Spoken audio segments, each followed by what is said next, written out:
जय श्री कृष्ण। आज लॉर्ड कृष्णा की झांकी जगन्नाथपुरी से भी निकल रही है और अंतर्राष्ट्रीय संस्था इस्कॉन के द्वारा भी जहाँ तहाँ निकाली जा रही है। इस बीच में मैं लॉर्ड कृष्णा के इस भागवत गीता की बात मैं करने जा रहा हूँ आप लोगों के बीच में। जो राज सत्ता के लिए संघर्ष कर रहे हैं मानव समुदाय, और दूसरे जो धर्म सत्ता के लिए संघर्ष कर रहे हैं, इन लोगों के बीच एक लकीर इस भागवत गीता ने खड़ा कर दी है, जहाँ पे भगवान श्री कृष्ण और लॉर्ड श्री कृष्ण और अर्जुन का संवाद है और राज सत्ता का संघर्ष है, जहाँ धर्म और अधर्म से राज सत्ता को पाने की बात हो रही है। जहाँ पे लॉर्ड कृष्णा कह रहे हैं कि जहाँ इस भागवत गीता में जो वर्तमान है वही सत्य है, जो सत्य है वही सनातन है, पुरातन है, वही अविनाशी है। इसके पहले भी अर्जुन कुछ नहीं था और बाद में भी कुछ नहीं रहेगा।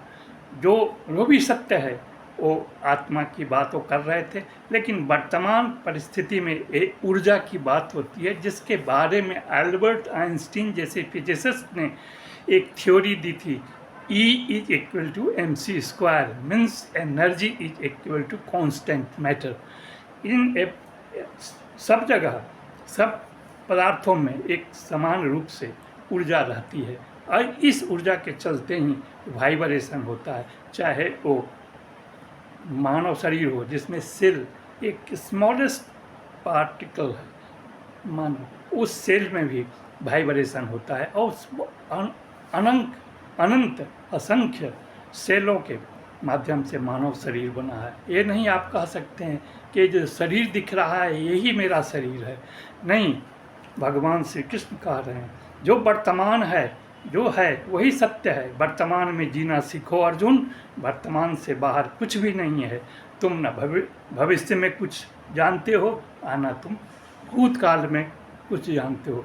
मैं सब कुछ देख रहा हूँ, वर्तमान में भी था, भविष्य में भी था और भूतकाल में भी था। मैं त्रिकालदर्शी हूँ, मैं सब जानता। इसलिए तुम इस धर्म क्षेत्र कुरुक्षेत्र में तुम्हारा धर्म है स्वधर्म। स्वधर्म अलग होता है, प्रकृति और ब्रह्मांड का धर्म अलग है, जो सबसे विशाल है, विशालतम धर्मों में से एक है प्रकृति और ब्रह्मांड का धर्म।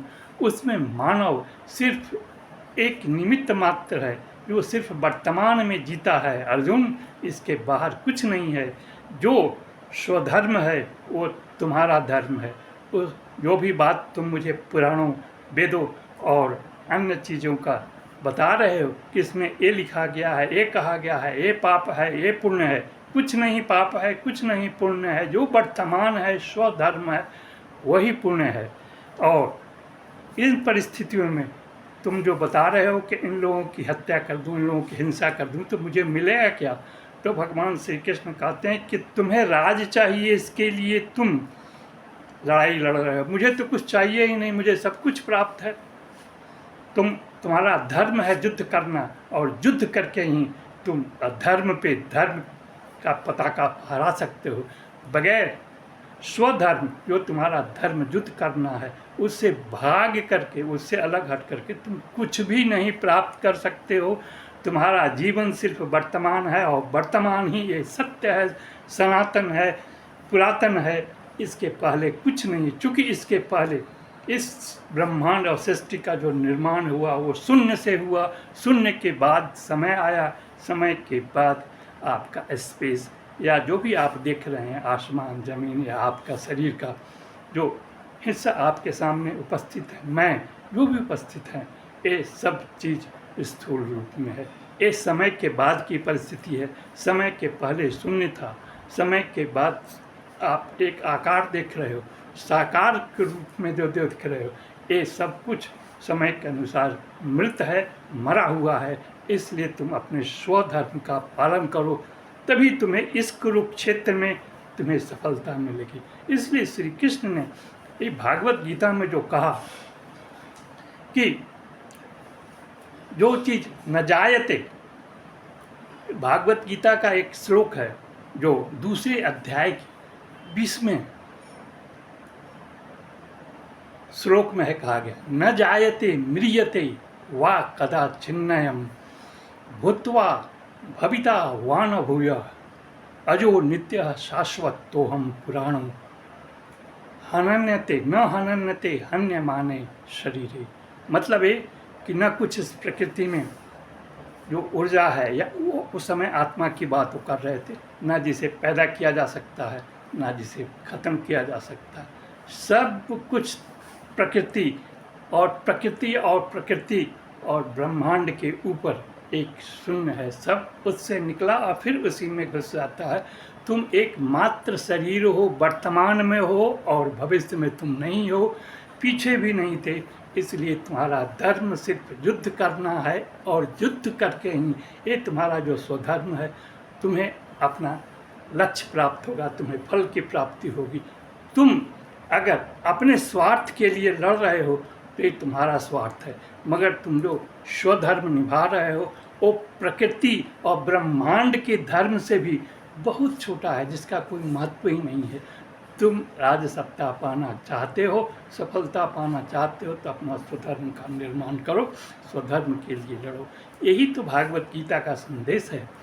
आगे उन्होंने कहा है, लॉर्ड कृष्ण ने इस भागवत गीता में, जो गीता प्रेस गोरखपुर से लिखा गया है, जिसका मैंने 4-5 बार अध्ययन किया हूँ, मैं आज की परिस्थिति में इसके बारे में इसलिए कह रहा हूँ कि मेरे मन में एक बात उठ रही है कि आखिर भगवान या लॉर्ड कृष्णा का स्वरूप जो जगन्नाथपुरी से आज एक झांकी के रूप में निकल रहा है, एक अंतर्राष्ट्रीय संस्था इस्कॉन भी इसको निकालना चाहती है, और ये जो भागवत गीता का जो गीता प्रेस संस्करण है, ये भी अपने आप में अद्वितीय है, जो कर्म की बात करता है, जो कर्म योग की बात करता है, जो ज्ञान योग की बात करता है, जो धर्म योग की बात करता है। यहाँ पे एक चीज़ स्पष्ट है कि किसी भी विषय में चले जाएं, मैं अर्थशास्त्र का विद्यार्थी हूँ, इसलिए मैं आपको बताना चाहता हूँ कि कर्म और विज्ञान दोनों के संयोग से ही पूंजी का निर्माण होता है। ये आदि पुरुष की बात है, पहले की बात है, चूँकि ये सनातन पूंजी है, ये सनातन पूंजी है। लेकिन आज की परिभाषा पूंजी की और कैपिटल की अलग होती है। मैंने इसका विस्तार में वर्णन किया है, जो मेरे साथ एक पुस्तक इकोनॉमिक विजन एंड कैपिटल के रूप में आपके सामने बहुत पहले आया था। ये 2004 की बात है। उस समय एक किताब सामने आया, उस समय मैं भारत के पूर्व राष्ट्रपति डॉक्टर APJ अब्दुल कलाम से मैंने बहुत कुछ सीखा, जाना, और वो मुझे पुत्रवत स्नेह भी देते थे। मैं बहुत ज़्यादा तो मिलता नहीं था, वो तो राष्ट्रपति थे, पूर्व राष्ट्रपति थे, फिर भी उन्होंने बहुत मुझे प्रोत्साहित किया और कहा कि अर्थशास्त्र में एक बात, जो पाश्चात्य जो अर्थशास्त्र है उससे अलग भारतीय अर्थव्यवस्था में जो उचित हो, उस पर पीछे का उदाहरण देते हुए प्रस्तुत करने की बात आप करो। मैंने दिया। खैर, मैं डॉक्टर APJ अब्दुल कलाम की बात इसलिए कह रहा हूँ कि वे भागवत गीता प्रेस गोरखपुर को बहुत अच्छी तरह से पढ़ा था। वो कर्मयोगी थे, वो उनका ज्ञान भी बहुत श्रेष्ठ था। वे समर्पण के भाव से भक्ति योग में भी रहते थे। राष्ट्रपति रहते हुए उनमें कभी कोई अहंकार रहा ही नहीं। राष्ट्रपति होते हुए भी अपने जब कार से उतरते थे, जो सरकारी गाड़ी थी, तो उतर करके जूते का फीता भी खुद अपने से बांधा करते थे। ऐसे कर्मयोगी हुआ करते थे जिन्हें कोई अभिमान नहीं। वो तो स्वयं के लिए नहीं, वो तो मानवता की भलाई के लिए जी रहे थे। इसीलिए उनके साथ मेरी चर्चा होती थी, भागवत गीता की बात होती थी। अब सवाल यहाँ ये उठता है कि मैंने जो यहाँ उदाहरण इसलिए पेश कर रहा हूँ कि यहाँ पे गीता प्रेस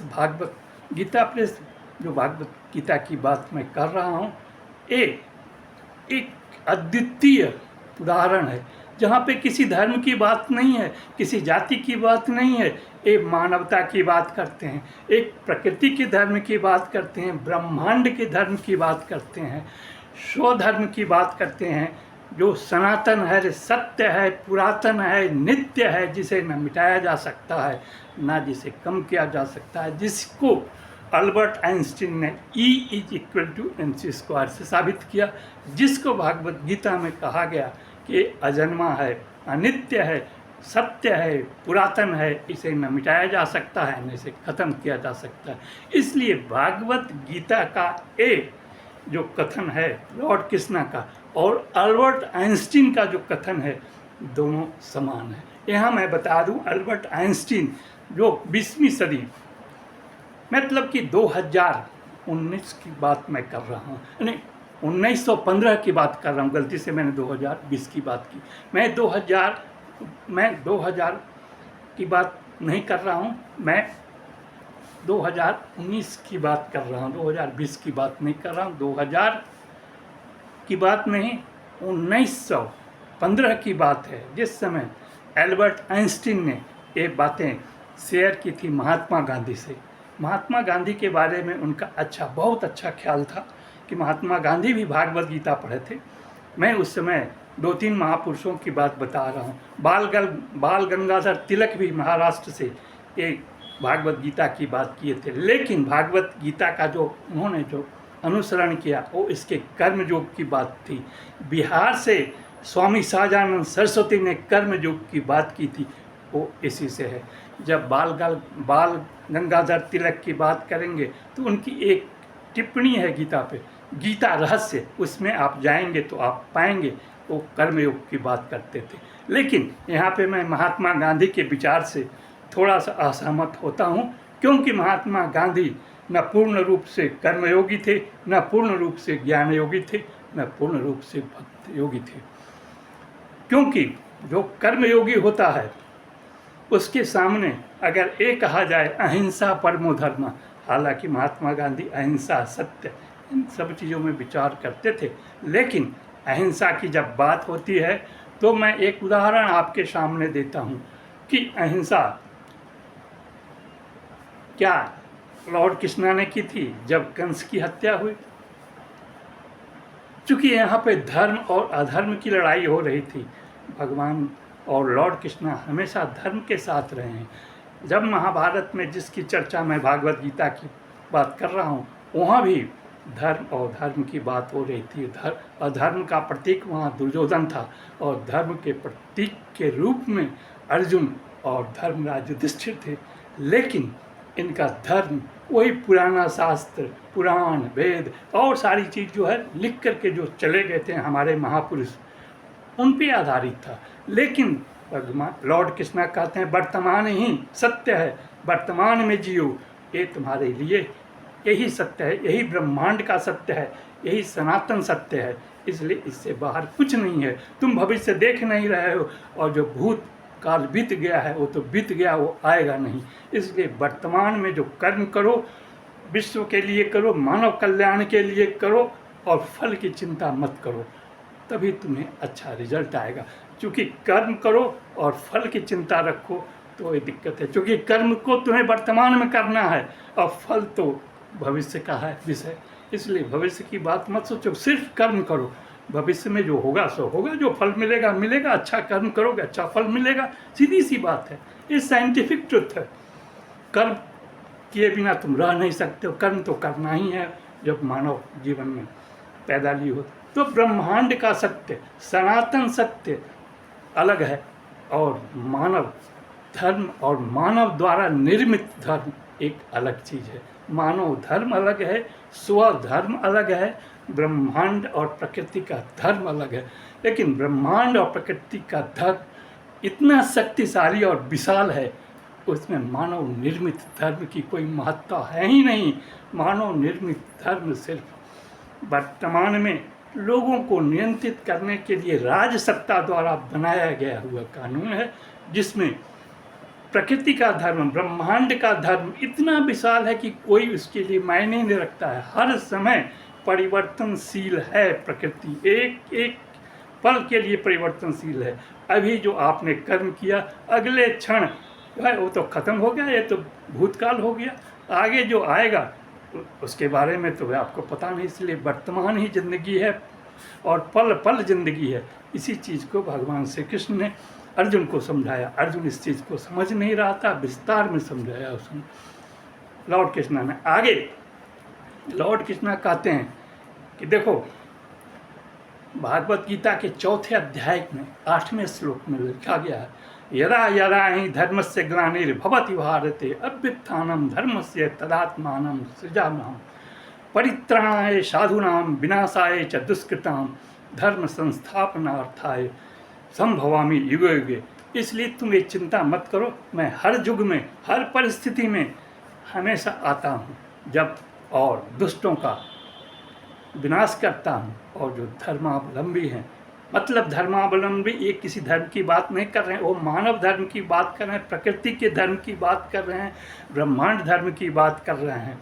चूँकि प्रकृति और ब्रह्मांड का धर्म निरंतर है, निरातन है, सनातन है, पुरातन है, अविभाज्य है, कभी कुछ इसको न विनाश किया जा सकता है न इसका खत्म होगा। तुम चले जाओगे, तुम गुजर जाओगे, मानव की ज़िंदगी तो जितने दिनों की है, तुम इसमें सिर्फ वर्तमान और वर्तमान में इस पल की चिंता करो, चूँकि यही पल तुम्हारा स्वधर्म है, तुम्हारा ये चीज़ है, इसके बगैर कुछ भी नहीं हो सकता है। तो एक बातें तो थी। अब यहाँ पे मैं महात्मा गांधी की बात इसलिए किया कि महात्मा गांधी ने सत्य और अहिंसा की बात की। अहिंसा में वो मात खा गए और गोडसे अहिंसा में जीत गया, इसलिए अहिंसा, गोडसे का धर्म अहिंसा था, स्वधर्म उसका अहिंसा था, और आपका स्वधर्म अहिंसा परमो धर्म है। इसको एक उदाहरण के द्वारा मैं बता रहा हूँ। अगर आपके सामने भयानक विषैला सर्प अचानक आ गया तो आपके सामने इस पल में निर्णय लेना पड़ेगा कि मैं हिंसा करूं या अहिंसा का मार्ग अपनाऊं। अगर आप अहिंसा का मार्ग अपनाएंगे तो विषैला सर्प आपको काटेगा, आप मृत्यु को प्राप्त करेंगे। लेकिन स्वधर्म में है कि हमें यहाँ हिंसा करना पड़ेगा, तो आपको विषैले सर्प को मारना पड़ेगा। यही भूल महात्मा गांधी ने की, यहाँ पे गोडसे ने उनकी हत्या की है, क्योंकि गोडसे का धर्म और स्वधर्म हिंसा था भाई। जबकि जो भी कारण हो पीछे का, गोडसे का जो भी उनके मन में जो विचार चल रहा उससे मुझे कुछ लेना देना है, लेकिन महात्मा गांधी का जो अहिंसा था वो सदा सोच रहे थे कि यही अहिंसा परमानेंट रहेगा। ऐसी बात नहीं है, हर पल पल हिंसा अहिंसा बदलते रहता है, उसकी परिभाषा बदलती रहती है। वह स्वधर्म से, प्रकृति और ब्रह्मांड के नियमों से चलते रहता है, उससे बंधा हुआ है, क्योंकि प्रकृति और ब्रह्मांड का नियम अटल है, सत्य है, निरंतर है, निरातन है, पुरातन है, और इसको नहीं मिटाया जा सकता है। जिस ढंग से ऊर्जा का न विनाश होता है न ऊर्जा का निर्माण किया जा सकता है। ऊर्जा सत्य है, सनातन है, जिसको लॉर्ड कृष्णा ने एक भागवत गीता में कहा कि आत्मा की बात कही। लेकिन इस चीज़ को वर्तमान परिस्थिति में, मतलब कि 1915 की बात है जब इसको आइंस्टीन ने थ्योरी ऑफ रिलेटिविटी को जब कहा, उस समय उसके पहले उन्होंने E=mc² की परिभाषा दी। Energy is constant matter, means हर चीज़ में एक ऊर्जा कांस्टेंट, मतलब कि एक नियमित, एक थोड़ी मात्रा में हर जगह संतुलित मात्रा में रहती है। जबकि ब्रह्मांड का और प्रकृति की ऊर्जा अक्षुण्य है, इसे नहीं मिटाया जा सकता है, पुरातन है, न इसे मिटाया जा सकता है न इसे बनाया जा सकता। उदाहरण के लिए आप दो, जब आप श्वास लेते हो तो वायु जो प्रकृति से आ रही है, ब्रह्मांड से आ रहा है, वो वायु कभी डिस्क्रिमिनेशन नहीं, कि भेदभाव नहीं करती कि आप किस धर्म के हो, किस जाति को, आपको तो श्वास लेना है, नहीं श्वास लोगे तो मरोगे। ये भी सत्य है, ये सनातन है। उसी ढंग से सूर्य भी किरण दे रही है, आपकी मर्जी, लो ना लो क्या फ़र्क पड़ता है, लेकिन वो भी भेदभाव नहीं करती कि आप किस धर्म के हो, किस जाति को। उसी ढंग से धरती भी अन्न पैदा करके वृक्षों से फल फूल दे रही है। वो कभी भी विभेद नहीं करती कि आप किस जाति से हो, किस धर्म के हो।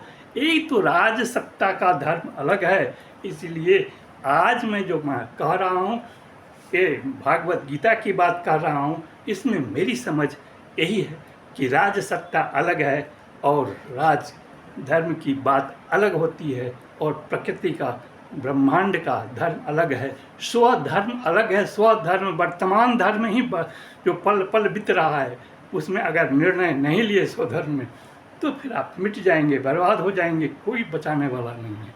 इसलिए लेकिन प्रकृति और ब्रह्मांड के अटल और महान शक्तिशाली धर्म से बाहर जो कुछ भी आप स्वधर्म में अपने स्वार्थ के लिए, स्वार्थ सिद्धि के लिए जो भी निर्णय लेंगे, वो आपके लिए विनाशकारी होगा, विनाशकारी फल लाएगा, जो भविष्य में आने वाला है। फल अभी नहीं आता है, सिर्फ कर्म आपको अभी करना पड़ता है, और फल तो भविष्य में मिलता है, जो आपके अच्छे और बुरे कर्मों का नतीजा हो सकता है, जो प्रकृति और ब्रह्मांड के नियमों के अनुकूल हो आपका स्वधर्म, तो आपको तो बहुत अच्छा परिणाम मिलेगा ही, बहुत अच्छा फल मिलेगा ही। इसीलिए भागवत गीता में श्री कृष्ण ने कहा था, कर्मण्येवाधिकारस्तु मा फलेषु कदाचन कर्म फल हेतुर्भुर्मा ते संगो सत्व कर्मिणी। ये अलग बात है। तो इन सभी बातों को देखने के बाद मैं देखता हूँ कि स्वामी सहजानंद जो किसान आंदोलन के प्रवर्तक थे, उन्होंने सिर्फ कर्मयोग की परिभाषा दी।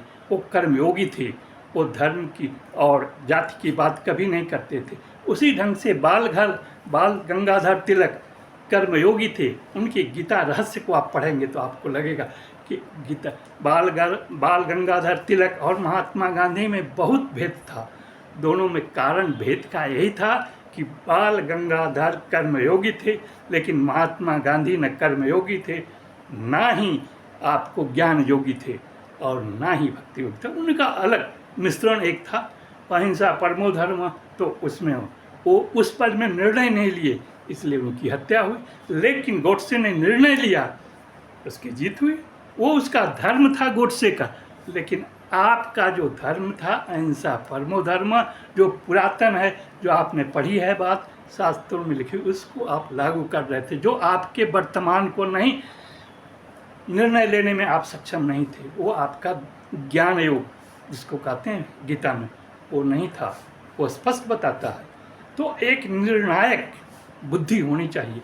निर्णायक आपकी बुद्धि जब तक नहीं रहेगी तो आप निर्णय नहीं लेंगे। इसलिए महात्मा गांधी के बारे में राष्ट्रपिता जरूर थे, मैं उनको प्रणाम करता हूँ, लेकिन इस परिस्थिति में महात्मा गांधी ने जो निर्णय लिया, वो निर्णय अगर कहा जाए तो उसी ढंग से है जिस ढंग से रामायण में कहा गया था, ए मर्यादा पुरुषोत्तम राम द्वारा, प्राण जाए पर वचन न जाई। तो वचन, प्राण तो चला गया दशरथ जी का, आपका वचन तो गया नहीं। तो गए तो उस पुरानी बात को लेकर के आप धर्म की स्थापना कर रहे थे, प्राण तो गया दशरथ जी का, और आप तो अपना उस वचन को निभा रहे थे। इसीलिए ये भागवत गीता की बात जो मैं बता रहा हूँ, गीता प्रेस गोरखपुर में जो कुरुक्षेत्र के मैदान से लॉर्ड कृष्णा ने अर्जुन को बताया था, उसका संदर्भ मैं सिर्फ और सिर्फ कोट कर रहा हूँ कि यहाँ पे उन्होंने कहा कि नहीं, वचन तो अलग चीज़ है। अभी जो वर्तमान में जो है, इस पल में जो है, जिसकी मृत्यु होने वाली है अगले पल में, उसमें मुझे निर्णय लेना है स्वधर्म से, जो मानव धर्म के लिए, प्रकृति और ब्रह्मांड के धर्म के अनुकूल हो। इसमें हमें सोचने की बात। इस संदर्भ में मैं यही कहना चाहता हूँ कि बाल गंगाधर तिलक हो या स्वामी सहजानंद सरस्वती हो, या बाद में भी आप देखेंगे तो फिर उसके बाद आपको मैं उदाहरण जो दिया डॉक्टर APJ अब्दुल कलाम का, जो पूर्व राष्ट्रपति थे, जो गीता का उन्होंने अध्ययन विस्तृत तौर पे किया था, उनको भी पता था। यहाँ पे मैं और भी चीज़ बताना चाहता हूँ। पूर्व प्रधानमंत्री अटल बिहारी वाजपेयी जी ने भी, अब जब अधर्म की बात हुई थी, तो उन्होंने गोधरा कांड पे क्या कहा था, आप सब लोगों को पता है। राजधर्म का पालन यहाँ नहीं हुआ, ये अटल बिहारी वाजपेयी जी का था। आज फिर मैं मोहन भागवत जी के उस बात को दोहराता हूँ जिसमें उन्होंने कहा मर्यादा धर्म का पालन नहीं हुआ। क्यों नहीं हुआ? क्योंकि राज धर्म और धर्म दोनों मिल गया और दोनों मिल करके जो चीज़ पैदा हुआ उसमें कहाँ राजधर्म की बात आती है, कहाँ मर्यादा धर्म की बात होती है। आप जिस धर्म की बात करते हैं वो धर्म आपके द्वारा निर्मित धर्म है, मानव निर्मित धर्म है। उस मानव निर्मित धर्म का हमेशा एक संघर्ष हुआ है राज सत्ता से। राज सत्ता का धर्म अलग है, मानव धर्म अलग है, स्वधर्म अलग है, प्रकृति और ब्रह्मांड का धर्म अलग है। लेकिन इन सबों के बीच प्रकृति और ब्रह्मांड का धर्म विशालतम है, उससे मानव लड़ करके कभी पार नहीं पा सकता है। आप जितना भी मटेरियलिज्म की बात कर लें, स्पिरिचुअलिज्म की बात कर लें, लेकिन वो विशाल शक्ति जो है, विशाल धर्म जो है, जो सत्य है, निराकार है, जो आपके सामने पुरातन है, वही सत्य है, वही सनातन है। सनातन धर्म को अपनाएं तभी आपका और मानव का जो विभिन्न जातियों में आप बांटते हैं, विभिन्न धर्मों में बांटते हैं, वो उचित नहीं है। वो मानव को एक विनाशकारी रास्ते की ओर ले जा रहा है।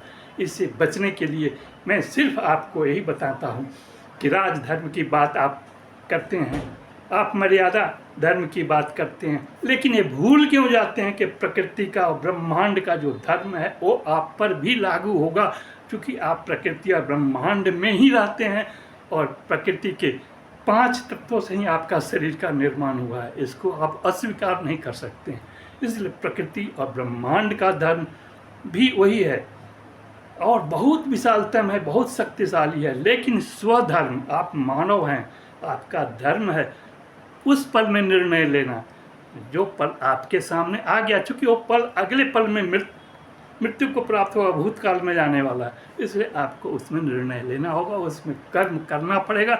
वो कर्म अगर मानवता के लिए हो, स्वधर्म आपका प्रकृति और ब्रह्मांड के नियमों के अनुकूल होगा तो आपको बहुत अच्छा रिजल्ट देगा। इसका एक उदाहरण मैं कालिदास का देना चाहता हूँ। कालिदास तो जिस डाल पर बैठे हो उसी को काट रहे थे, लेकिन वाल्मीकि रामायण की बात आती है तो कालिदास को भूला नहीं जा सकता है। वैसे ही वेद व्यास की भी बात आती है, वैसे ही अष्टावक्र की भी बात आती है। सब एक ज्ञानी पुरुष थे, ज्ञान की एक उच्चतम शिखर पर पहुँचे हुए थे। लेकिन जब कर्मयोग की बात आती है तो बाल गंगाधर तिलक की बात आएगी, स्वामी सहजानंद सरस्वती की बात आएगी, और भी जो भी कर्मयोग के साथ रहे हैं, किसी भी कहीं भी किसी भी जाति धर्म से आते हैं, उससे मुझे कुछ लेना देना नहीं है। आप किसी धर्म को, किसी जाति को क्या फ़र्क पड़ता है? आप मानव हो या न हो। मानव हो तो मानवता का धर्म है, मानव खुश रहना चाहता है और प्रकृति और ब्रह्मांड यही कहते कि तुम हमेशा खुश रहो, दुखी देखना नहीं चाहती है। लेकिन राजधर्म हमेशा जाति के नाम पे, धर्म के नाम पे भेदभाव करके राज सत्ता का सुख प्राप्त करती है। ये मानव को बहुत ही विकट परिस्थिति में ले जा रहा है। यही मेरा कहना है। आज जब लॉर्ड कृष्णा की झांकी जगन्नाथपुरी से निकल रही है और अंतर्राष्ट्रीय संस्था इस्कॉन के द्वारा भी निकाली जा रही है, क्यों अंतर्राष्ट्रीय संस्था को भगवान श्री कृष्ण, लॉर्ड श्री कृष्ण अच्छे लगे? अब उसको तो क्रिश्चियन भी मान रहे हैं, क्रिश्चियन धर्म के लोग, हिंदू धर्म में और भी लोग मान रहे हैं। उसी ढंग से ये जो भागवत गीता जो आपके सामने रखा हुआ है, गीता प्रेस का, इसमें कोई धर्म और जाति की बात है ही नहीं। मानवता और आपको वर्तमान जिन समय में जीने की बात है और खुशी से जीने की बात है। कोई छल नहीं, कोई प्रपंच नहीं। जो कहता है लॉर्ड कृष्ण छली थे वो गलत है, क्योंकि वो पल पल निर्णय लेते थे, जानते थे अगला पल जो आने वाला है वो भविष्य में है, और अभी जो पल है इसमें निर्णय नहीं लिया तो इसका मृत्यु तो निश्चित है। तो कर्म तो मुझे वर्तमान पल में ही करना पड़ेगा, फल तो बाद में आएगा। ये सारी बातें भागवत गीता की है, इसलिए मेरे समझ में जो बातें आई मैं आपके सामने रखा हूँ। जय श्री कृष्ण, जय श्री कृष्ण, जय इस्कॉन, जय जगन्नाथपुरी। धन्यवाद।